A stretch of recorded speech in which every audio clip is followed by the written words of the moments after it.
பூமியில் தர்மம் நிலைக்க புவியில் அன்பு தழைக்க அவனியில் அதர்மம் அகல ஆண்டவன் வந்தான் அகமகிழ மகாபாரதம் மகாபாரதம் மகாபாரதம் மகாபாரதம்.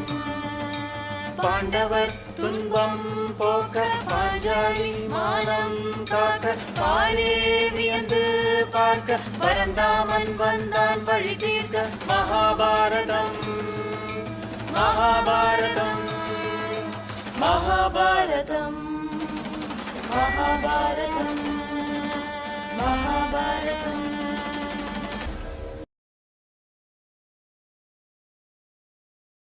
ஆனந்த சந்திரிகையின் அன்பான வாசகர்களுக்கு வணக்கம். இந்த மகாபாரத தொடரை வாசிப்பது உங்கள் வீணா ஹரிஹர். கடந்த அத்தியாயத்துல 6ஆம் நாள் யுத்தத்தின் முடிவுல துரியோதனன் பலமாக அடிபட்டு மூர்ச்சை அடைந்தான் என்பதையும், அச்சமயம் பீஷ்மர் அங்கு வந்து யுத்தத்தை அவர் நடத்தி ஒரு முகூர்த்தம் பயங்கரமான போர் நடந்ததன் முடிவில் ஆயிரக்கணக்கான வீரர்கள் உயிரிழந்தார்கள் என்பதையும், திருஷ்டத்யும்னனும் பீமனும் உயிரோடு தன் இருப்பிடத்திற்கு திரும்பினார்கள் என்று கேட்டோம். மேலே என்ன நடக்க இருக்கு வாங்க படிக்கலாம்.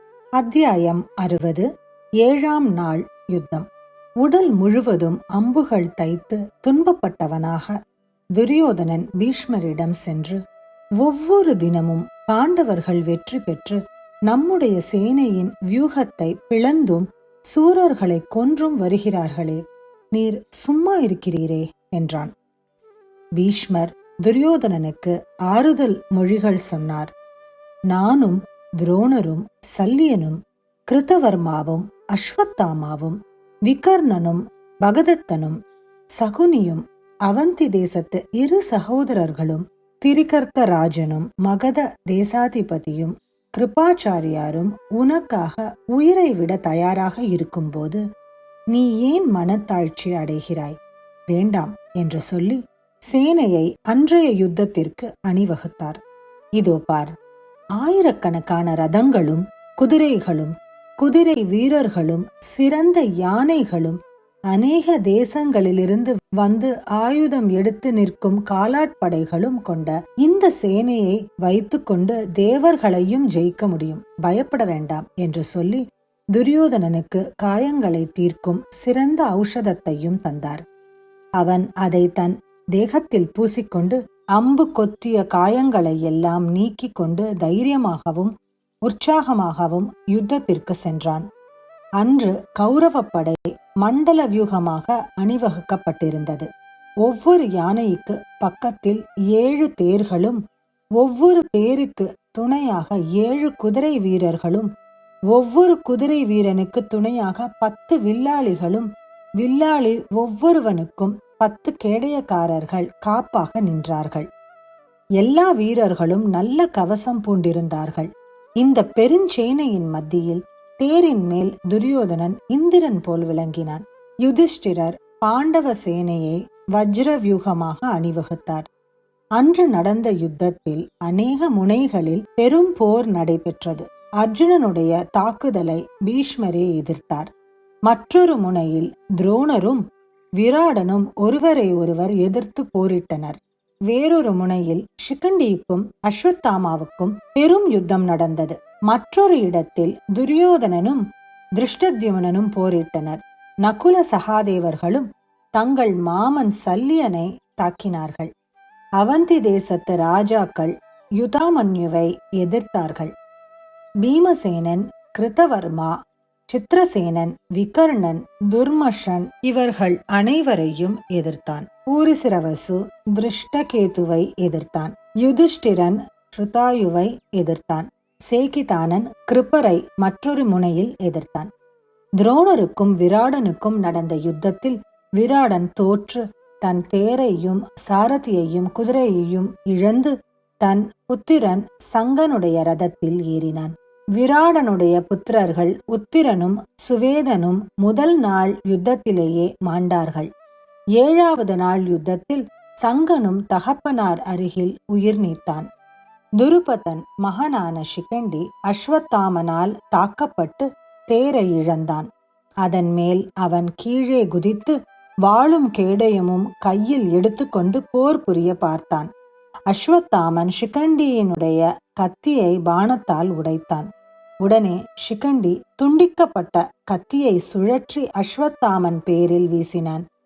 உக்ர வேகமாக வந்த அந்த கத்தியை அஸ்வத்தாமன் ஒரு பாணத்தை விட்டு வெகு சாமர்த்தியமாக தடுத்தான். மிகவும் அடிபட்ட சிகண்டி சாத்தியகியின் தேரில் ஏறி விலகினான். சாத்தியகிக்கும் ராட்சதனான அலம்பசனுக்கும் நடந்த யுத்தத்தில் முதலில் சாத்தியகி பலமாக அடிக்கப்பட்டான். ஆனால் முடிவில் அலம்பசன் தோற்று புறங்காட்டி ஓடினான். திருஷ்டத்யுமனால் தாக்கப்பட்ட துரியோதனன் தேர்குதிரைகளை இழந்தான். கத்தி எடுத்துக்கொண்டு கீழே குதித்து துரியோதனன் திருஷ்டத்யுமனனை எதிர்க்கச் சென்றான். அச்சமயம் சகுனி வந்து அரசனை தன் ரதத்தில் ஏற்றிக்கொண்டு போய்விட்டான். கிருதவர்மன் பீமனை பலமாக தாக்கினான். ஆனால் தோல்வியுற்றான். உடல் நிறைய அம்புகள் பாய்ந்த கிருதவர்மன் முள்ளமன்றி போல் விளங்கியவனாய் குதிரைகளையும் தேரையும் இழந்து தோல்வியை ஒப்புக்கொண்டு சகுனியின் தேரை நோக்கி ஓடினான். அவந்தி தேசத்து சகோதரர்களான விந்தனும் அனுவிந்தனும் யுதாமன்யுவை எதிர்த்து தோல்வி அடைந்தார்கள். அவர்களுடைய படையும் நாசம் செய்யப்பட்டது. பகதத்தன் யானை ஏறி கடோத்கஜனை எதிர்த்து பெரிய வெற்றி அடைந்தான். கூட இருந்த வீரர்களும் புறங்காட்டி ஓடிவிட்டார்கள். கடோத்கஜன் மட்டும் நின்று பகதத்தனை எதிர்த்தான். கடும் போர் நடந்தது. முடிவில் கடோத்கஜன் பெரும் தோல்வியுற்று களத்தினின்று தப்பியோடினான். கௌரவ சேனை மகிழ்ச்சி அடைந்தது. சல்லியனுக்கும் நகுல சகாதேவர்களுக்கும் நடந்த சண்டையில் நகுலனுடைய குதிரைகள் கொல்லப்பட்டன. உடனே நகுலன் சகாதேவனுடைய ரதத்தில் ஏறி இருவரும் ஒரு தேரிலிருந்து யுத்தம் புரிந்தார்கள். சகாதேவன் விடுத்த அம்பு சல்லியனை தாக்கி மூர்ச்சையடையச் செய்தது. அதன் மேல் சாரதியானவன் சல்லியனுடைய ரதத்தை மெல்ல வேறிடம் கொண்டு போய்விட்டான். இவ்வாறு மந்திர தேசத்து ராஜன் புறங்காட்டி விலகியதை பார்த்து துரியோதனனுடைய சேனை தைரியத்தை இழந்தது. மாத்ரி புத்திரர்கள் சங்கங்களை ஊதிக்கொண்டு சல்லியனுடைய சேனையை நாசம் செய்தார்கள். தர்மபுத்திரன் ஸ்ருதாயுவை நோக்கி தேரை செலுத்தினான். தர்மபுத்திரன் தொடுத்த அம்புகளை ஸ்ருதாயு சோதித்து 7 கூரிய அம்புகளை எய்து தர்மபுத்திரனுடைய கவச்சத்தை உடைத்து அவனை காயப்படுத்தினான். தர்மபுத்திரன் ஸ்ருதாயுவின் மார்பில் நன்றாக தைக்கும்படி ஒரு பாணத்தை செலுத்தினான்.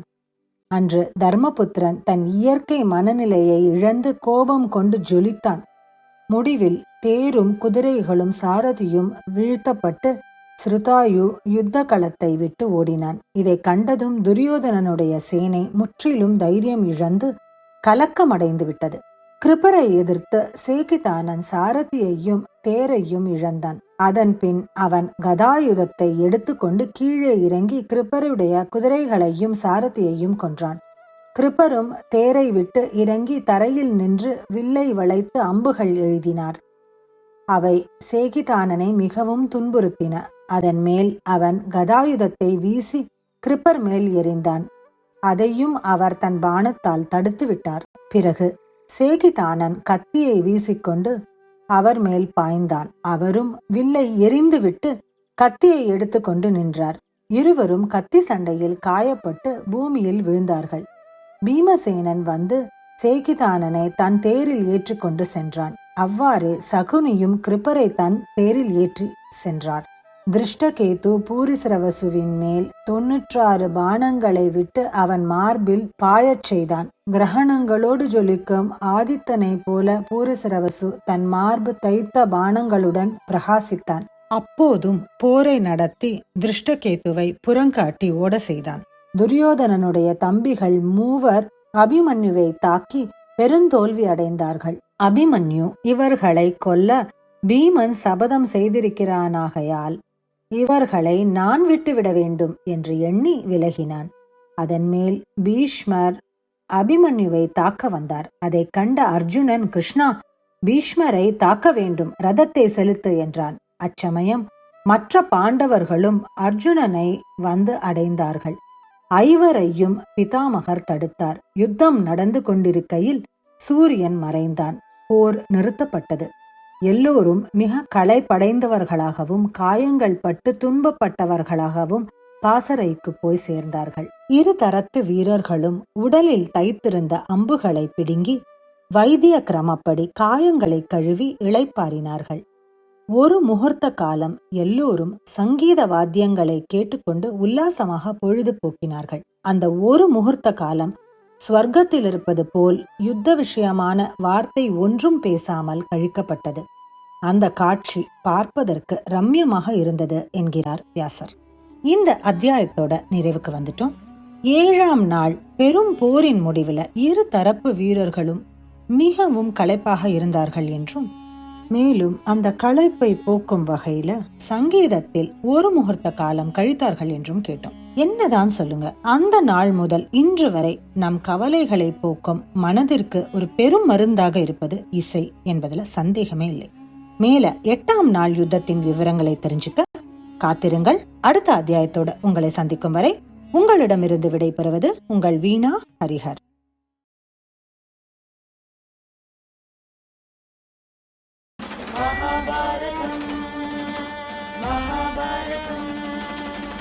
ஆத்திரம் கொண்டோர் அழிய ஆணவத்தால் அவரொழிய சாகசம் புரிந்தான். கண்ணன் சரித்திரம் படைத்தான் கார்வண்ணன். மகாபாரதம் மகாபாரதம் மகாபாரதம் மகாபாரதம்.